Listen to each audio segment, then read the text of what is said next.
And we are gonna take a quick look here at some tactical flashlights, a few different brands. We're just gonna start here with the Nitecore EDC31. All those lights basically have a tail switch, which allows you to just really have an easy access to switch on the light and also go to a turbo to the max brightness. And that's what I would call tactical, when you get an instant turbo and you do have a tail switch. So the EDC31, 3.5K lumens, there is a mechanical lockout mode, belt clip, rechargeable by USB-C, very small, compact, super light. You almost don't feel it in your hand. It's really light. Basically instant access to the turbo levels. Half press gives you a bit more spotlight, and full press gives you the full output up to 3.5K lumens with just a lot more floodlight. Really, the beam pattern changes. There will be some more videos about certain flashlights, and some have already been published on the channel. The Armytek Doberman Pro, which really offers an amazing grip.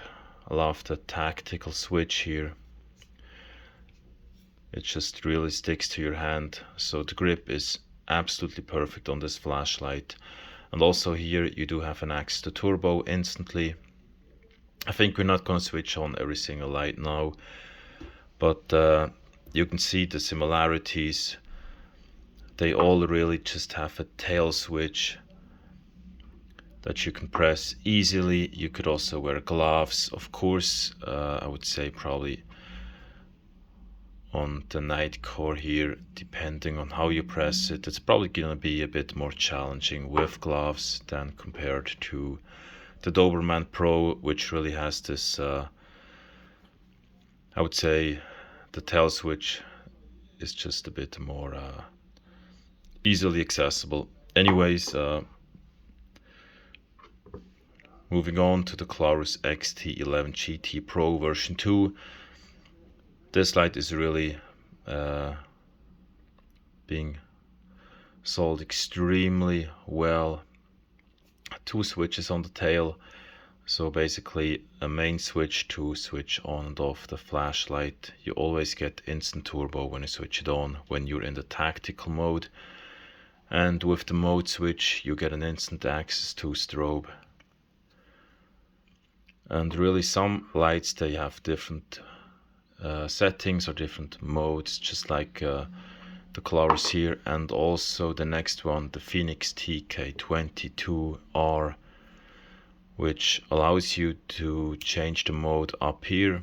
There's a lockout mode, a regular, and also a tactical mode. And in the tactical mode you basically just always get instant turbo when you press the main switch. Rechargeable as well. You can just turn here and you get access to the charging port, USB-C, as well as here on the XT GT Pro version 2 from Klarus. You also have this USB-C charging port. It's a bit different on the Doberman with the magnetic tail. There's magnetic charging cable, basically, as you can see here. Then the MH25 Pro from Nitecore, which gives you the tail switch. Also here, 2 modes, the tactical and the regular mode, with instant access to turbo. And you do have this side switch, which gives you some more possibilities. You can basically switch on the light and then press the side switch to go through the different levels. That can be nice. If you go for a hike, you probably appreciate having a side switch. And if it's just for tactical usage, I would say the tail switch is fine. Probably even better if you don't have a side switch in certain situations, really when it comes to a tactical scenario. And here some more indicator LEDs that show you the charge level and the output. Then at last the Manker Striker, which is extremely simple to operate. One switch, always turbo when I switch it on, really tactical, very small. You can change the crown here, or the bezel, and basically when I switch it on, turbo, or just half press, and you can go through the different levels, and the one you want to keep, you just then do a full press. Very, very simple. And the switch up here, I love this one. I would say this one is extremely easily pressable on the Manker Striker. When it comes to the lumen output, that's not always so relevant.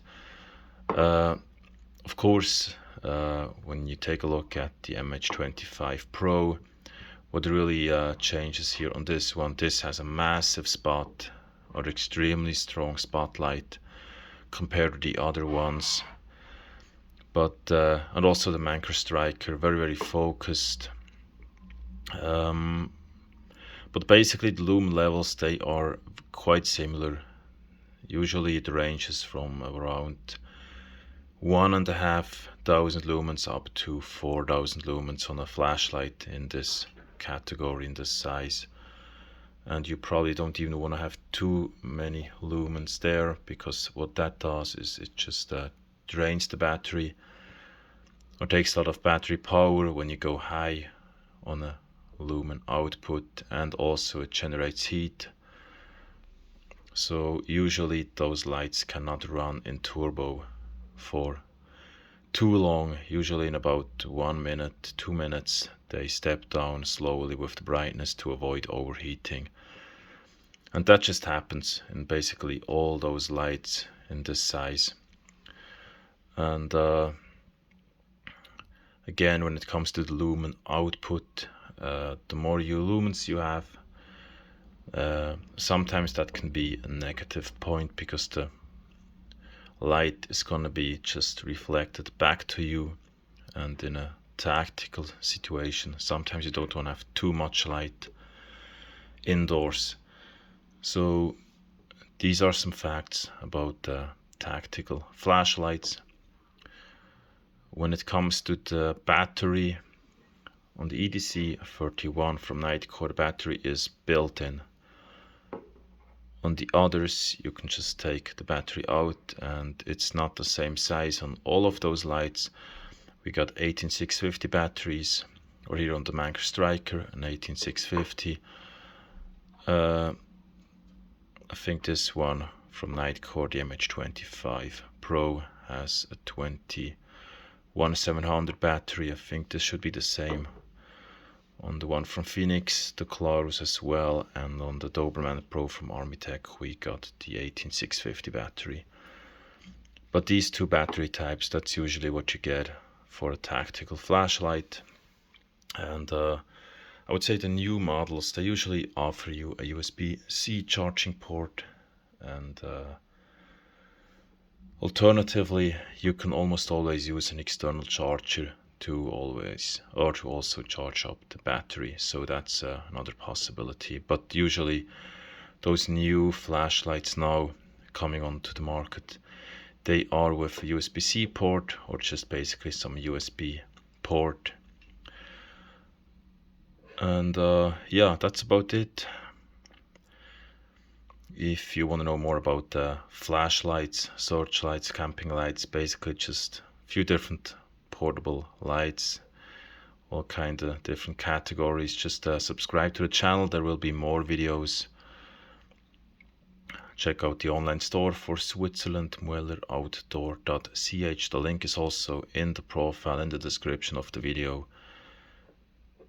Leave a like if you enjoyed the video, and or a comment if you got some ideas on what to improve. Thank you for watching, and see you soon in the next video.